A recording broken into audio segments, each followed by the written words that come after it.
I had roughly 80, 85 people working for me at LogMeIn. 45 of those people were millionaires when I left, and they were Wow. millionaires because of one, their loyalty to the company, but two, our idea of look, if we're going to win, the team's going to win, right? And we were aggressive on making sure everybody got equity, right? And the company got successful, and they got successful. Is this thing on? Yesterday's price is not today's price.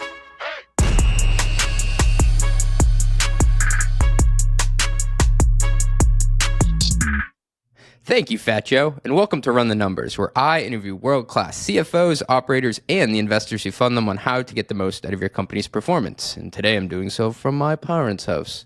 The podcast is a playbook of sorts for ambitious people in the worlds of finance, strategy, and operations. Today my guest is Jim Kelliher, the former CFO of PTC, LogMeIn, and Drift. Jim is a legend when it comes to Boston-based chief financial officers. He was at the helm of LogMeIn when they went public right after the banking crisis in 2009, and he scaled and then sold Drift to Vista Equity in 2021. On this episode, we cover what he attributes success to in each of his roles, how important it is to work for a company with an outstanding product, and how finance can be an agent for growth, not a governor. We also talk about balancing being a goal-oriented CFO with celebrating the small wins along the way, the tactical questions he'd ask over a 35-year career to vet budget requests, the pros and cons of being one of the first companies to IPO after a major macro down cycle, what he thinks about the trend towards software companies staying private longer and choosing to go the PE buyout route, especially in the Boston area, and what it does to the startup ecosystem. This might be the most important episode I've recorded so far. Jim is a four-time CFO and raised money from some of the best in the business, but he's really honest about what he thinks is happening in venture right now and how later-stage buyout private equity firms are actually doing a disservice to the startup communities they operate within. From Jim's vantage point, while venture firms invest to build something, PEs invest to do a financial transaction and then take action to position those companies to do another transaction. They don't care about the culture, community, or developing a workforce. They're more interested in moving jobs to a lower cost environment to get their metrics in line. Do you agree or disagree? I'd love to hear your take. All this and much, much more after a short word from our sponsors. Financial operations are needlessly complex. Startups have to cobble together a patchwork of tools to reconcile transactions from different sources, work to get a holistic view of cash flow and how it maps to company priorities, and struggle to glean answers from platforms that speak different languages. Simplicity can transform your business operations. That's why Mercury powers your financial workflows from the bank account so you can pay bills faster, stay in control of company spend, and speed up reconciliation. Apply in minutes at Mercury.com and join over 100,000 ambitious startups that trust Mercury. I like that. Not just for banking and credit cards, but for the precision, control, and focus they need to transform their financial workflows and perform at their best. Mercury, the art of simplified finances. Mercury is a financial technology company, not a bank. Banking services provided by Choice Financial Group and Evolve Bank and Trust. Members FDIC. I always want to do that voice. As a SaaS CFO, I know firsthand how difficult it is to prepare your business for funding. It's not enough to simply know your metrics. You need to be able to tell the story of your business. That's why I'm so excited to partner with the sponsor of today's episode, Maxio, the leading billing and financial operations platform for B2B SaaS. Maxio helps finance teams at top SaaS companies like Chili Piper, Crunchbase, and Stack Overflow get cash in the door faster, automate revenue recognition, and tell their stories with investor-grade metrics. Love it! By building all of your SaaS metrics off the same data set as your financials, you'll avoid major headaches when telling your story to investors and your board. So whether you need to get funded, stay funded, or impress your board, aren't we all trying to do that? Visit Maxio.com/run the numbers to supercharge your financial operations in 2024. Not only does requesting a demo using the Run the Numbers link help support the podcast, ya boy, you'll also receive a 10% discount on your first year with Maxio. Please do it. It will be awesome. That's Maxio.com/run the numbers, Maxio.com/run the numbers. Woo! Welcome back to the Run the Numbers podcast. I am privileged to be here with a legend of the Boston CFO community, Jim Kelliher. Thanks for joining me. Thank you, CJ. Legend is a big word, but I'll take it, I guess. Yeah. Jim, if I look at your career, you've been part of some great growth stories here in the Boston market. So I'm actually recording this from my parents' home in Medfield where I used to actually do homework at this desk. So I'm from Boston as well. And names that are very familiar to me: PTC Software, LogMeIn, and Drift. So my first question would be, looking back, what do you attribute their successes to? Yeah, so since you're from Boston, you'll remember Red Auerbach always said, "Rather be lucky than good," right? He meant that in basketball, but you can mean that in life too, right? So to a certain extent, I've been lucky, right? And I've been lucky to be part of some great companies. But if you look at each of those companies, PTC, which was I think the preeminent software company in the 1990s, certainly in the Boston area, and almost like nationwide. If you looked at PTC's performance against somebody like Microsoft during that period of time, the stock went step for step, right? So I think PTC set a lot of trends, and it in turn has done a lot in this marketplace in the software world with spinning out executives to do other companies. They're sprinkled throughout it. But all those companies had great products, right? And compelling products. PTC, salespeople used to say if the software fell off a truck on the way on Route 128 and somebody picked it up, they would buy it, right? So that's how good the product was. And LogMeIn had compelling product in that it was a repeat in the marketplace, right? Go to My PC was there. But LogMeIn was doing it faster and better and cheaper, right? And so it was compelling from that sense. And finally, Drift, had one of the first conversational AI chat tools in the marketplace. And for a period of time, we ran that table pretty good. So number one was always like, it starts with the product, right? And the other saying that people have is, it's the product, stupid, right? And it is, right? It's the product that starts everything. You have to have some other things that go around with it. So you start with the product. Then, too, the markets were there. And so it was the right time at the right place in each of those markets for different reasons. All of the companies, too, from management on down, they created a environment of team success, right? And it was done in different ways, but it was never, it was never a department or an individual that was going to win, but they were really on to the team's going to win. We did that really well at LogMeIn. PTC did it very, very well, but it was a whole team environment. So we're going to win as a team or we're going to lose as a team, but we're going to play ball. With that, they created a culture of winning, right? And so there was a strong culture of winning in all these companies. And then I think the final two things were each of them, and each was different, but they had really strong go-to-market motions. And PTC executed really well on a direct sales organization. LogMeIn executed really well on a freemium model. And Drift executed really well on an inside sales model, right? And so they were different, but they had strong go-to-market motions. And finally, we had the mentality, and part of it was driven by finance, but part is also being driven by the executives of keeping it simple. And so we kept the whole environment simple. So we had a really good product. We had a team that wanted to that worked together, wanted to be successful. We were in the market kind of at the right time, and we created that culture of winning and that strong go-to-market and the idea of keeping things simple. I think those were the three things that. Or the six things that made those three companies really succeed in the marketplace. So, Jim, how did you as a finance leader ensure your org helped in that success? I was forever I'll call myself an operating finance person. And by operating, I mean my goal was to help the business grow. And you have some CFOs, and I was a really strong accountant early in my life, right? I still would say I'm a strong enough accountant, but you have some CFOs that are a little too strong accounting wise. I was more strong operational wise, and that happened because at a very young age, at age 26, I went to Europe for a company called Conet Software, which is another great company here in the Boston area, about a generation ago. And I was European finance director based out of London, and I was the only American finance person over there, and I was put there to help the sales organization get deals done and structure deals in a way in which they could be recognizable for revenue at that time. And so I was very operationally orientated, and I used that to my strength. And so in my orgs, we always had kind of the same, if I can remember them now, the same sort of mission.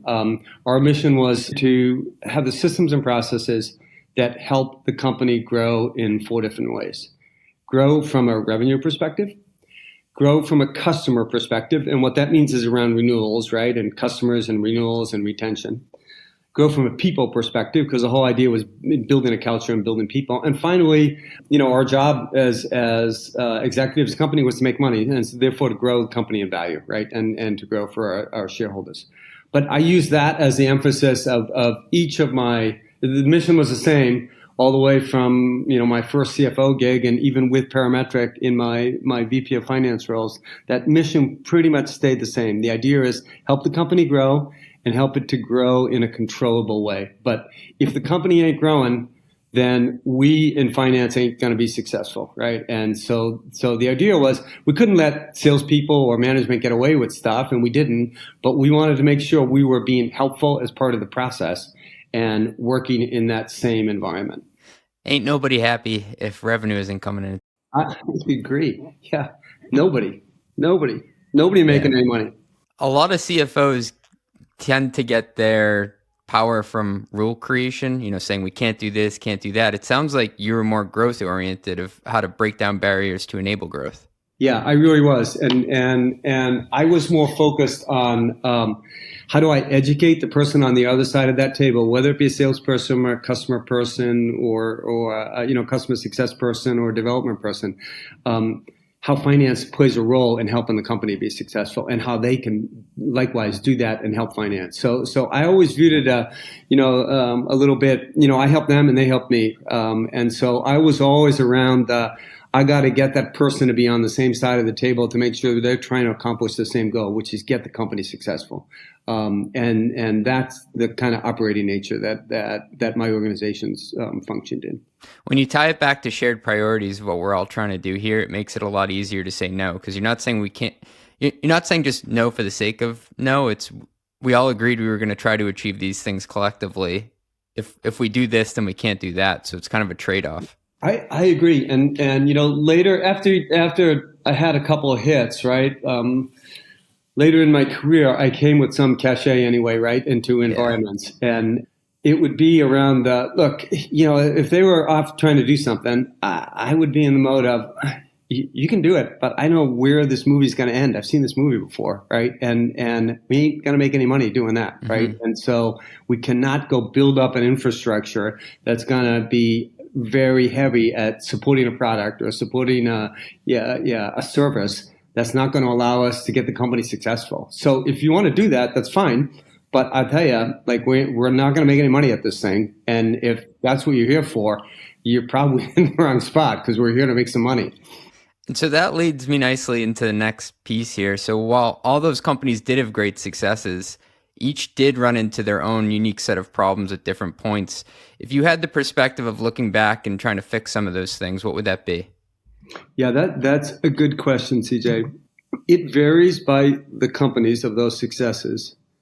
But I do think it comes back to what I said in the beginning, what was the most important thing, the product, right? And so I do think in each of those environments, if we could have a so-called do-over like you get in golf once in a while, we would invest more in product and we would diversify the product.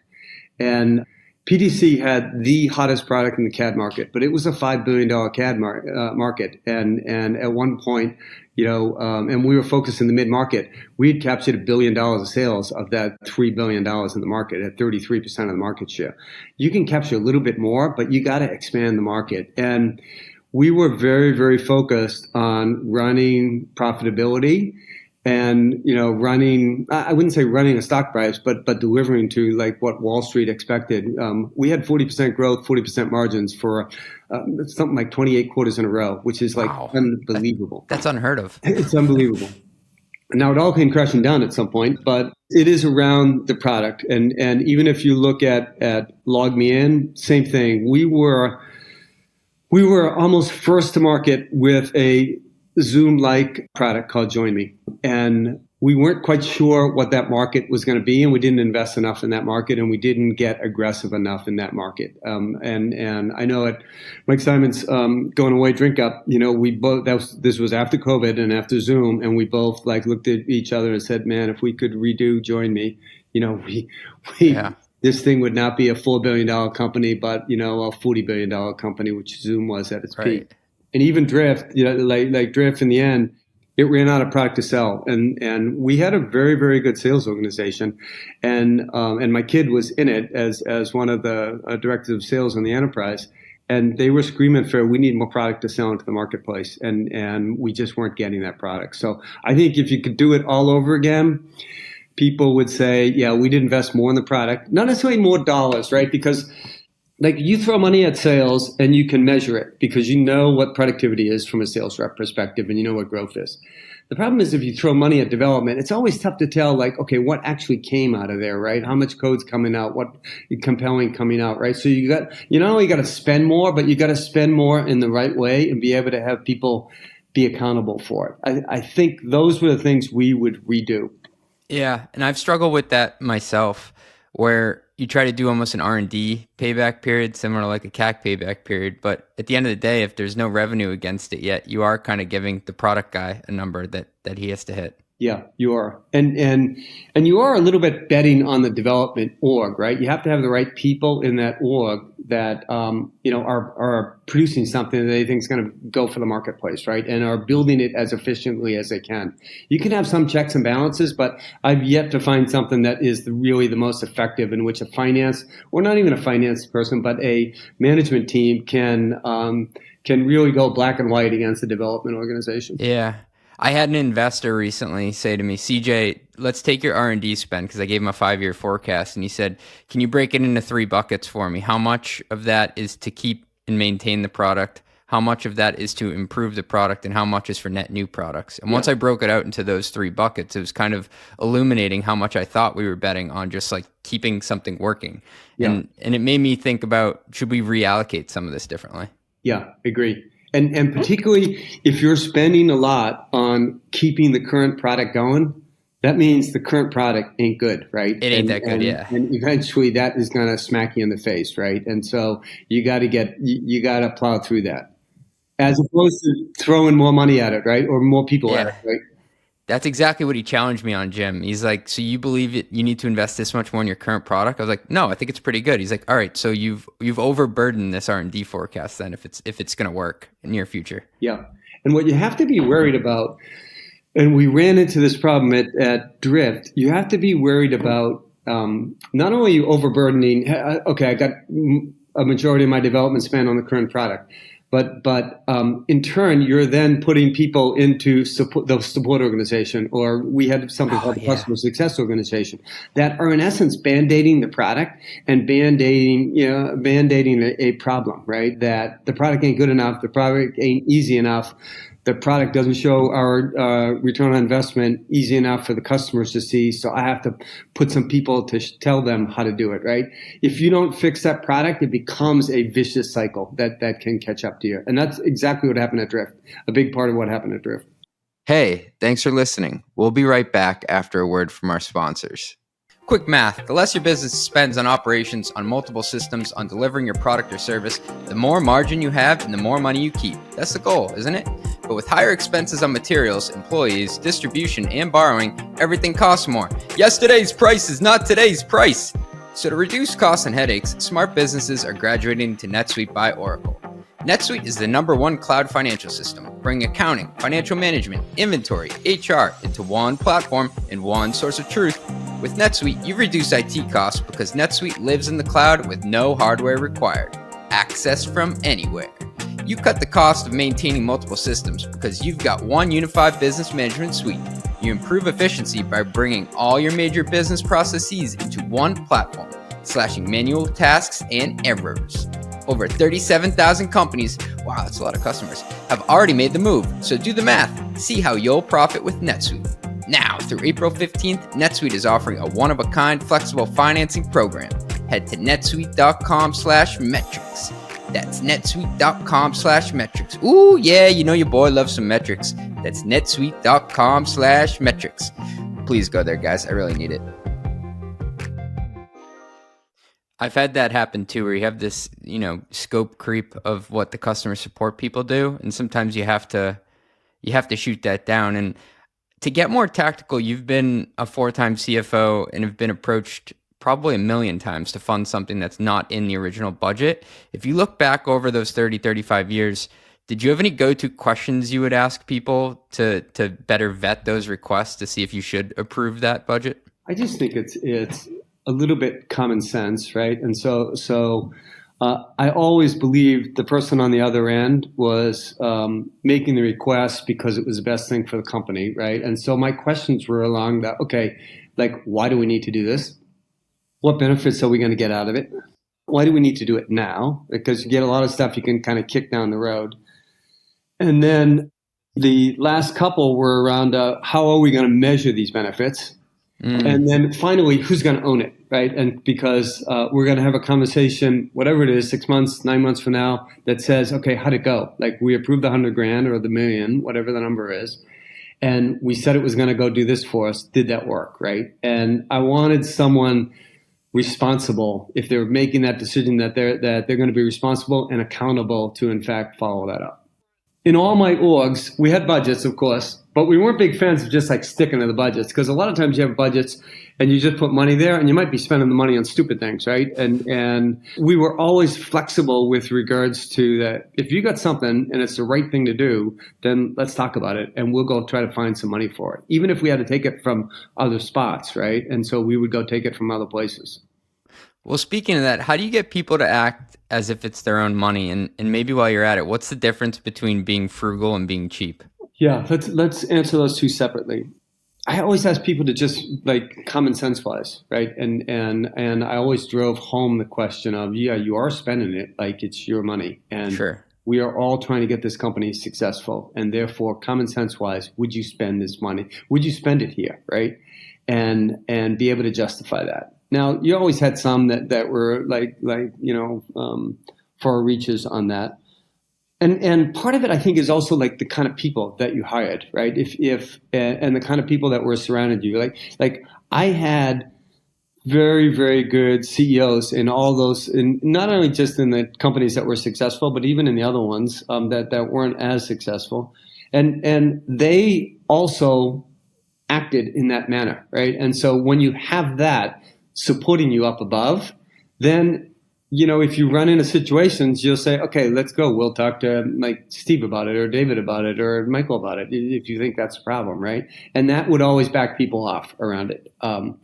So I never really had that much trouble convincing people of that. And I would have some battles once in a while, but, not very often around that.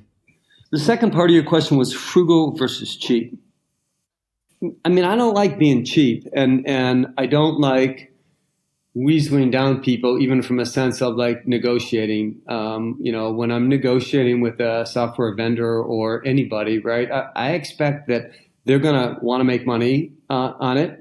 Not excessive, but they're going to want to do a deal that's right for them, and I want to do a deal that's right for me. And this is a partnership, going forward. So I never really try to go like nickel and dime everything out of it. And I think sometimes you do that, and you're just too short-sighted, on things.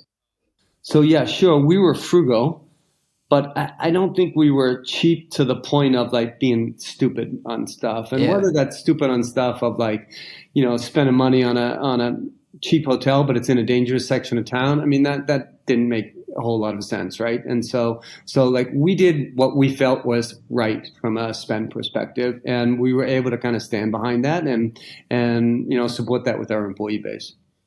I like how you brought up the example of negotiating with another software vendor, because other than paying for people, like probably the number two thing that you spend money on as a software company is other people's software.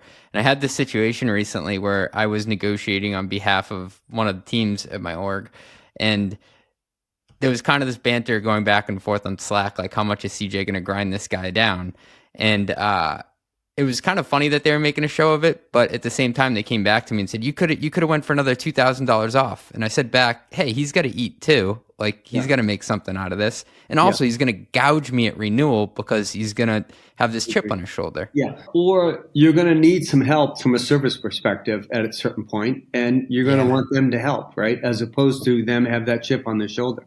I agree. And I just think it's a negotiating tactic and a skill, right? Whether you're negotiating for a personal, acquisition of a car or a house or anything like that, right? It's the same thing, right? Like you want to be fair to the other side, and you want them to be fair to you. But right. You understand, look, the world goes around, right? And yeah, we all got to make money at it a little bit.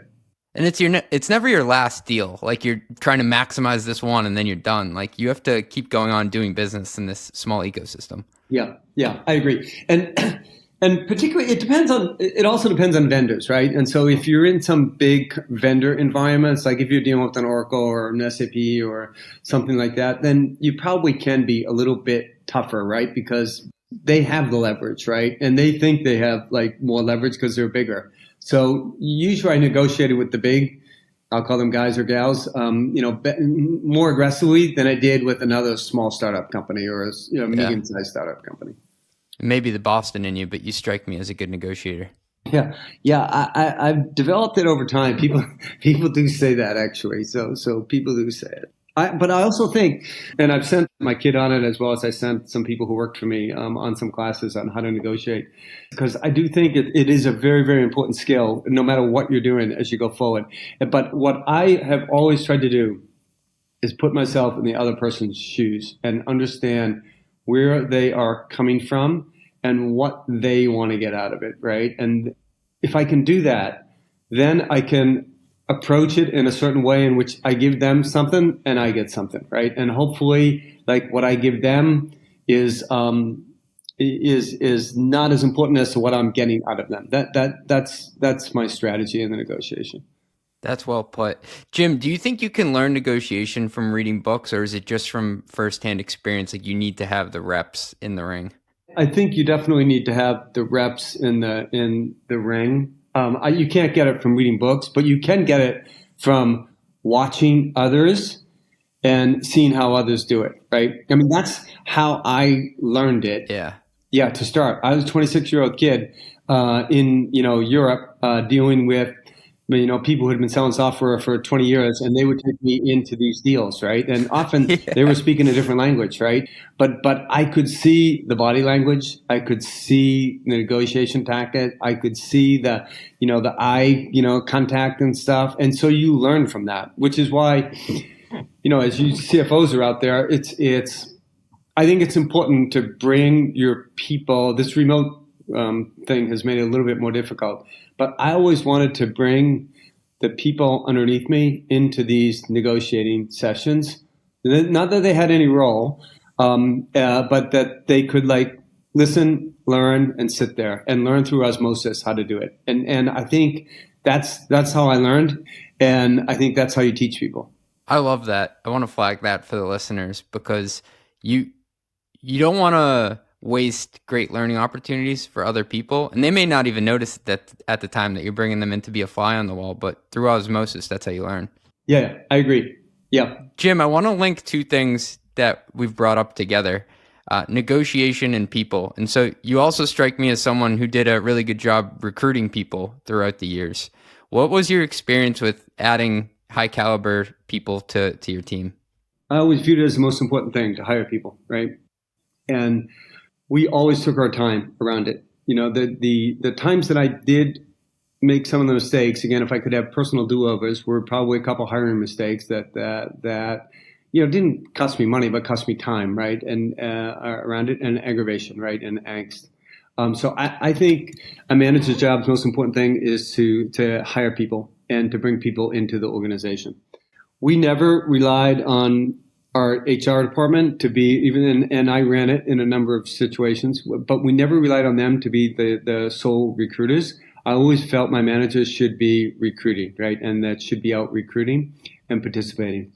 When I was at LogMeIn, I would interview, and at one point I had, 150 people working for me throughout the organization and the world.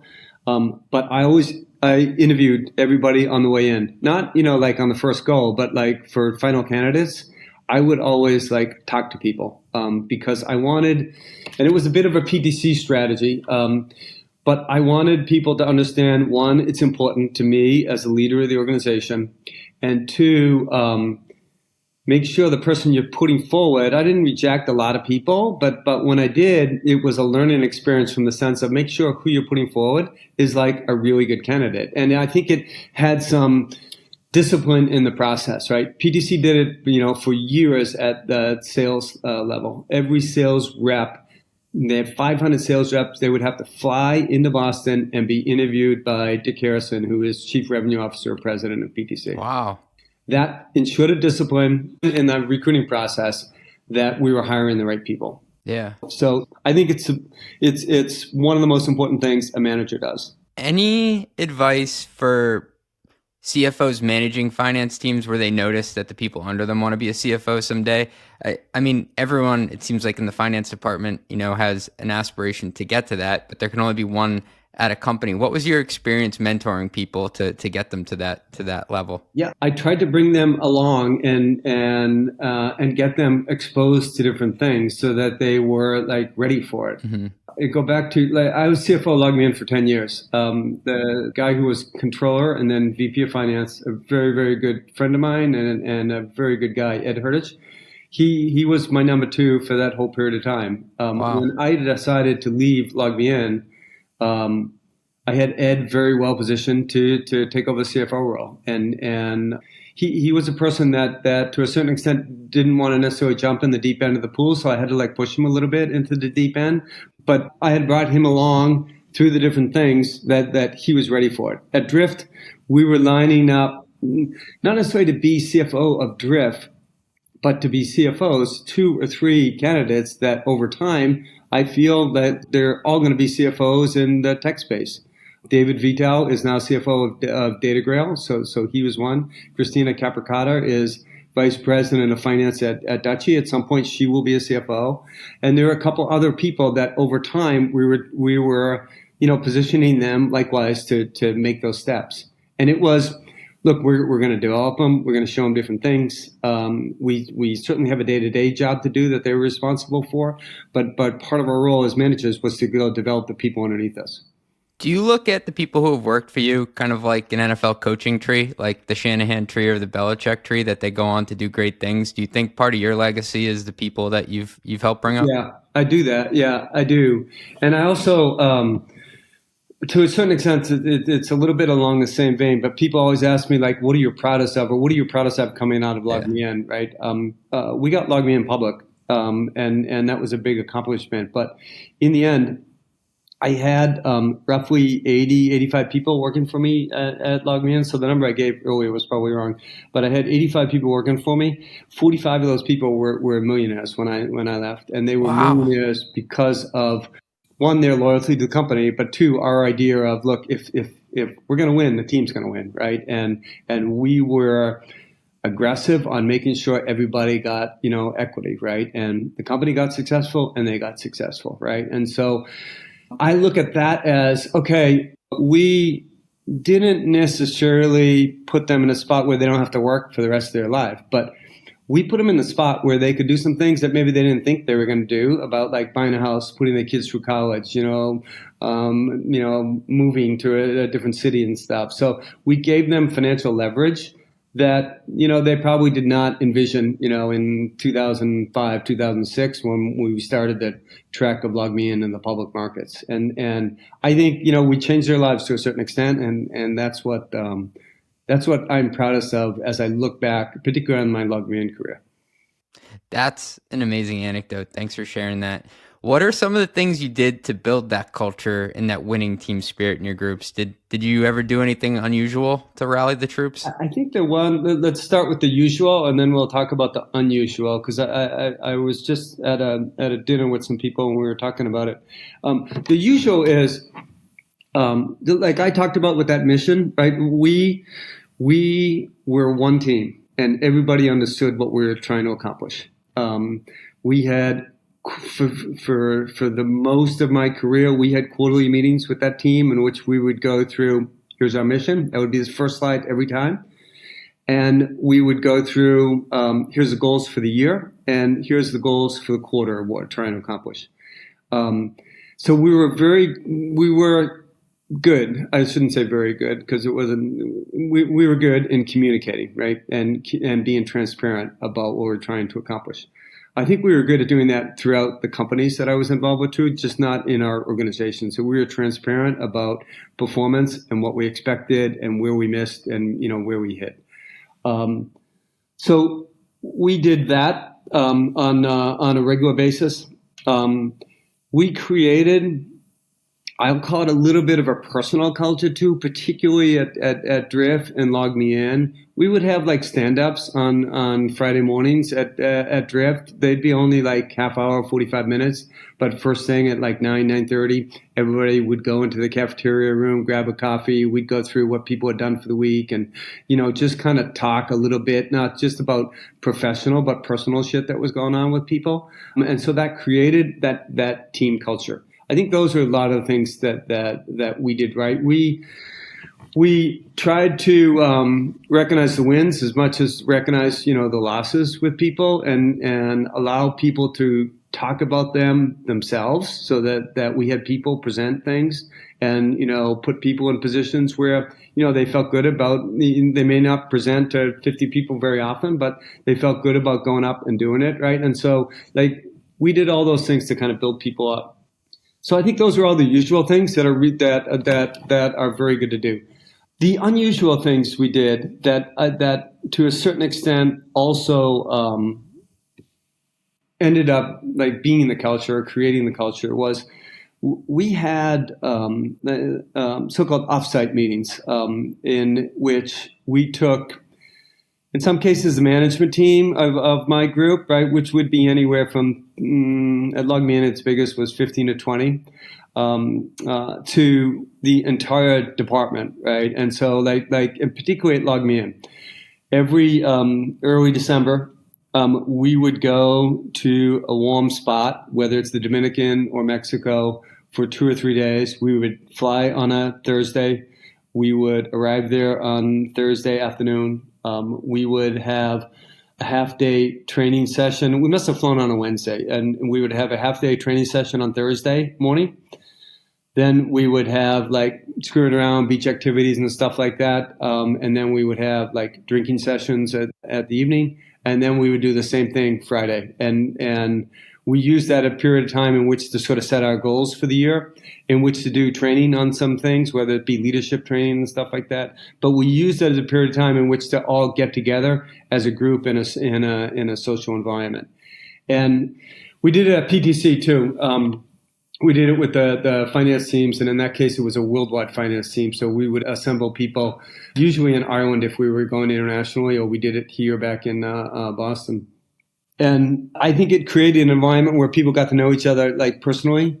And it is still the thing. I was saying I had dinner with 5 or 6 people from LogMeIn a couple months ago. And the things we talked about were the things that happened at those offsite meetings, and the funny things that happened or the accidents that happened of people dancing on the floor and they fell down and, hurt their back, or we were out snorkeling and someone ran into the coral and stuff like that. So those are the things that people in the end, I think, remember about the environment. And those really helped us in both of those the situations. We didn't get there to do that at Drift. We weren't big enough and we weren't, I'd say, successful enough from an economic perspective to be able to justify some of that. But we were on that path. That's what we would have done, at Drift. And I'm a big believer in doing that. You got to see the human in other people. I think it makes it a lot easier to work with them. Yeah, and to get stuff done together as a team, right? Get stuff done together as a team. Jim, before we move on to the next topic, I wanted to ask for some advice here. So I'm a very goal-oriented person, and I can tend to over-rotate on what we haven't done. How do you balance celebrating the wins with addressing the shortcomings? Yeah, you just got to recognize both of them and give them as much importance. I didn't like celebrating little wins, right? And like Right. sometimes people criticize me for that but there are some things that are just like, it's your job to do, right? And so I didn't really like celebrating little wins, but like big wins about like, hey, we took the close process down by, 3 days, from 10 days to 7 days, right? I mean, that took a lot Yeah. of people to go do that. And like, Yeah. it was important because we started functioning as much more, I'll call it a public company in some environments, right? The fact that we, hit our cash number, every quarter, or the fact that we had expenses within, 97% of a forecast or a budget, right? Those are big wins. The fact that we made payroll every week or we did payroll every week, like that, Table that's stakes, not man. really a Yeah. win, right? I mean, Yeah. there's a job. So I just think you got to make sure you're not sacrificing or celebrating, I'll call them like small wins, because like, someone wants to get recognized, and you're sacrificing things that when people back up, they see them as like really good accomplishments, right? But you do have to balance it. And if you're in general somebody who focuses on, hey, the glass is, half empty versus half full, then I think you gotta take a moment to like back that up and think about that. I gotta refill my glass. That's I think what I took away. I want to move on to talk a little bit of how you've managed the macro environments throughout your career, Jim. In particular, there's been a lot of changes and tightness or in the IPO market, or I guess a drought in IPOs. And we've actually seen more PE related deals or acquisitions over the last couple of years than we did historically. You've been largely in the venture world, but in recent years, especially with Drift, you were then in the PE world. What do you think of this trend with, VC versus, PE and buyout? Yeah, I personally don't think it's a good trend, and I think in general most people do not think it's a good trend. And I'll tell you why. If you look back at LogMeIn, this was 2009. We took the company public. We went from 50 employees to roughly 1,000 employees in the city of Boston. In the 10 years that I was there, we went from $10 million of revenue to $250, $300 million in revenue. We went from the private markets to the public markets. We went from Woburn, Massachusetts, which is outside of Boston, to being the largest high-tech company and the first high-tech company down in the Innovation District, now known as the Seaport Innovation District. We opened that office with when Mayor Menino was still alive, and we took two mill buildings and created really cool tech space down there. I think as a company, we made a difference, and our focus was to make a difference, like in our community, in the tech space, in the lives of our employees, and in our general like community in whole. At LogMeIn, when we moved into Fort Point, the Innovation District, we got involved in the art scene down there, right? Because there are all the artists down there, and we allowed them to display their art in the area, right? And we had a night where all the artists who used to live in these old mill buildings would be able to come back in and see what we had created. So I think we really made a difference. At Drift, we were on that same path to do it. And with LogMeIn, there was no PE around at the time, right? You had to have an economic event. You had to get successful, and you had to go to the IPO market. We were one of 4 IPOs after the banking crisis in 2009. You were one of the first out of the gates after that. We were, yeah. There were 4 companies. We went out just after OpenTable. So Right. SolarWinds went, OpenTable Yep. went, a company here in Boston, A123 went, and then we went. And it was early, we were small, and it was the way we could have an economic event, right? And everybody celebrated that event. And as a result, we had to build a company that was going to last. What's happened in the PE world, and you see it like LogMeIn, since I left and since it went in the public market, has come back and been taken over by PE. They had a great business, right? And they were generating great cash. So in the end, it became attractive for a PE to come in and get them. But venture people are focused on building companies, supporting management teams, and to a certain extent, like changing the world and changing communities, right? That's what the venture world does. And whether you're Polaris, who invested in us at LogMeIn, or Charles River a long time ago with PTC, Charles River with us at Drift, all of them were in the mode of, we're going to go like help these CEOs create communities and environments. When PEs get involved, they are focused much more short term, and they are focused much more on a financial transaction. And Yep. I never been in PE until Drift. And people always ask me, kind of like, what's the difference? And originally, I didn't think there was any difference. I thought, okay, look, they're just another investor, and we're going to go get successful, and we're going to build. They're just showing up later. Yeah, they show up later. But the idea is that you have a lot of people show up later, right? You can raise a Series D and Series E, and there's still venture people, and you go get the thing into the public market. But when they show up, they have a horizon of 3 to 5 years, and they have a focus on not about building a community, not about building a culture or building a company. Their focus is, how do I get this company positioned to do the next transaction? That's all they're focused on. At least all that Vista was focused on at Drift was focusing on not growing the company, positioning the company, making a difference in the culture of the community, but how do I do another transaction in which I'm going to make money? And I is Vista, not necessarily like anybody else. But it was a point in time, as opposed to, if you look at what happened with LogMeIn when we were in public, we ran that company for another 10 years and continued to grow, moved into Boston, took one building, then took another building, put all these jobs in the community. We're doing a whole bunch of stuff in the community. With Drift, the first thing that Vista does in there is focus on, I think your cost per developer is too high, and we should be looking to offshore development from Boston, Massachusetts to somewhere else in the world. And at the time, I as CFO, and I think others were like, that's not the biggest problem we have in the company. The biggest problem is we need more product. And we need more product to get into our sales organization and to sell into our customer base. You are not going to get more product by moving 50 jobs from Boston, Massachusetts to Guadalajara, Mexico, where they moved them from, right? But what you do get is, hey, okay, you position your financial transaction, a little bit better. In the end, it's very, very short-sighted, right? We had 500 employees at Drift when Vista came in. I suspect they have, and majority of them in Boston, I suspect they have less than 100 employees now in Boston.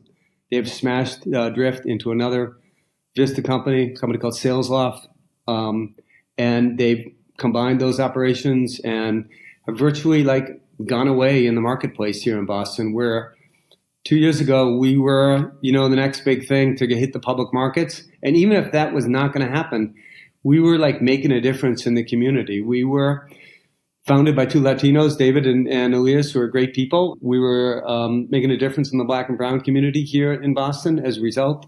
All that's gone away. We had 60,000 square feet in Copley Square with rights to take another 30, 40,000 from Wayfair. Likewise, they're down to 10,000 and probably not utilizing it now. So what you get is you get financial transactions that benefit a small number of people in the end and don't create a difference for a community. And that is the sad thing of what's happening with the PE world versus the venture world. And so I think it's really tough for Boston because San Francisco and Palo Alto, they probably have a stronger venture community where there's still a lot of venture stuff going on here. Here, there's too much PE stuff going on. Vista owns 10 companies here in the Boston area. They do, yeah. And they're not investing in those companies or investing in Boston. They're trying to position them for the next financial transaction that's going to happen. So it's not a good trend. It's not a good trend. Yeah, I'm going to just switch for 1 second to my plug here for a second, if you don't mind. So knowing what you know now, Jim, about private equity and the outcomes they're positioning for, what advice would you give to CEOs or CFOs if they're vetting a private equity sponsor? Well, the first thing is you got to understand the objective of what their investment's for. But often, even if you ask the right questions, they're not necessarily going to tell you the truth. That's a little bit what happened with us at Drift. Vista was in the mode of, hey, we still want grow the company. We still want to take it to the public markets. That was all fine and good when the company was going great. But as soon as you hit a bump in the road, that playbook goes out the window. I think if ideally what you'd like to do is maintain control. And so that you have control either over the board or the majority of the shareholders, so that you do not give the keys to the kingdom to the PEs. That's not easy to do. Usually they will not do the transaction. And what you're looking at is, as a management team, of like, a pretty big payday, right? It was a $1.3 billion company at the sale at 17 times ARR. And it's tough to do that, right? And the PEs will be hard on it. If you are a really good company, and then the PEs are gonna, they will give in, right? But you have to be willing to play like hardball with it, and you have to be willing to walk away, which sometimes is very, very tough to do. If you're talking about, if the CEO owns 10% of a $1.3 billion company, it's a $130 million check to him That's or her. life-changing right? money. That's generational wealth. So one would be to try to maintain control. If you can't do that, I would encourage. We didn't do it because we felt we could work with Vista and we could get Drift successful and we could still take it to the public markets. I would sell every share that I had and I'd get re-upped from an equity perspective. So I would, in hindsight, we had some people who had seen the game before and they were like, I'm done. I'm selling everything. I'm not rolling. Yeah, I'm not rolling my shares. We took most of it off, 75% of it off the table, right? But we rolled 25%. In hindsight, you would have taken it all off and re-upped. The employees we took all off, right? So we did the right thing by our employee base with David Cancel was CEO. I, and Serena Javad, who is general counsel. We made sure that was done as part of the transaction, and we had to fight that a little bit with Vista. So the employees, in essence, anything that was vested or any shares that they owned, they were sold. So they took everything off the table and they rolled over their unvested equity shares and they got new, shares. So the majority of the employee base, excluding probably 15 management or executives or accredited investors, were pretty much did that, took everything off. But in hindsight, I would take everything off, right? And if you're going to lose control of a company, you should cash it out and start all over again and view it as a start over again. Right. Viewed as a completely new chapter. Yeah. Because the thing they do, CJ, and I shouldn't say they, but what ends up happening when they have control and they have in their mind they don't have in their mind like we had at LogMeIn or we had at Drift, like I'm taking care of the team and we're going to be successful as a team. They have one thing in mind. We are going to be successful as a private equity firm. And that means it's financial engineering. That means financial engineering, and that means if later on you need some more money, it is going to be very, very expensive. And since they have control, they can kind of do what they want, right? And that's what they did, at Drift. What does that mean? That means they dilute everybody else, right? And they therefore cheapen the value of everybody else's shares, but at the same time, they give themselves, more and more of the company. And that's what they do when they combine it with other entities, right? They combine it with sister companies and they own 80% of one company and 80% of another company, and they smash it together. And they don't care about the other 20% that they don't own. They want to maximize, how does this remaining 80% I own, how is that going to maximize for the future, right? And it's going to depend on what are the different options or preferences they have in the different companies. So they're all in a different game, at least this team at Vista was. And you look at LogMeIn, it's the same thing. LogMeIn did PE after the public market, right? Right. And they've gone away from the seaport. We had 200,000 square feet. We had 800 people in the seaport between two buildings. They have, I don't know, a floor in that building now over there. They probably have 50 people, 100 people. We were all over the community, right? We were sponsoring the fireworks on January 1st and stuff. They don't do anything in the community now, right? They don't care. They were positioning it for, how do I sell this to somebody else or another PE and generate the cash? How do I put debt on this thing so I can make a lot of interest?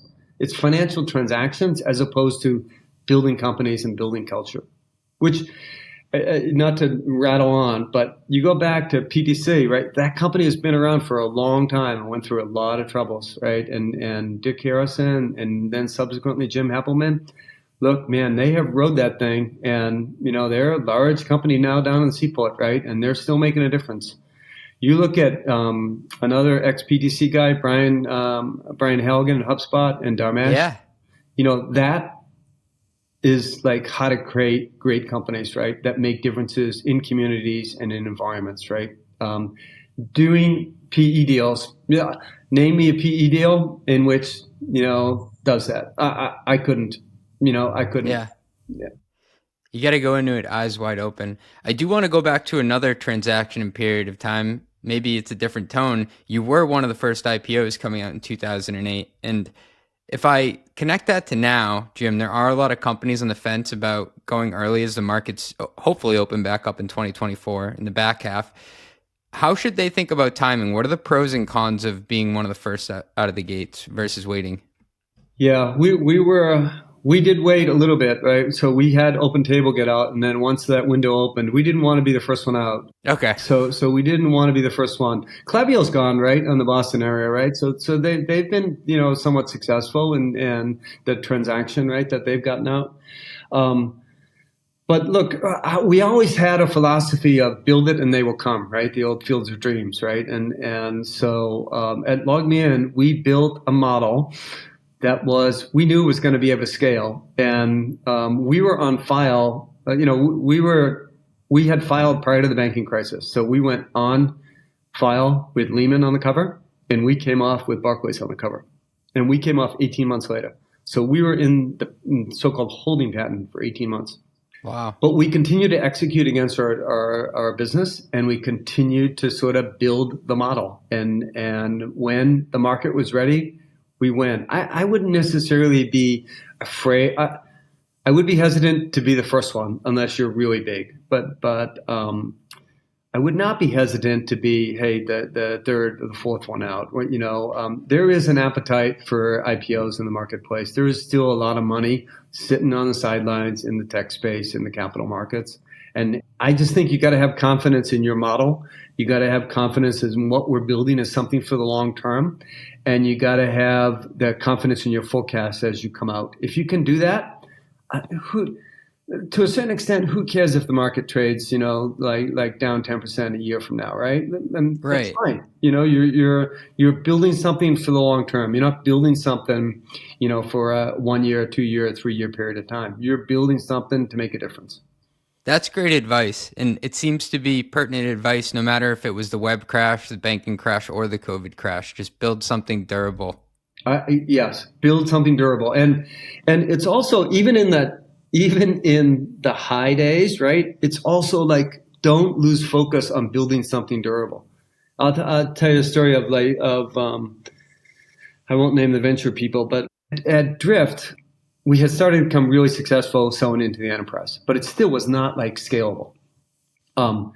And we were in the mode of, I as a finance person was in the mode of like, we got to make sure this thing's like going to work right first, right? Before we go like double down and step on the gas. And, in one board meeting, I was told like, look, it looks like it's working. Like a little bit finance needs to get out of the way, and like, we need to spend some money. I was like, okay, if you think so, but I'll tell you, I don't think it is. I've seen this movie.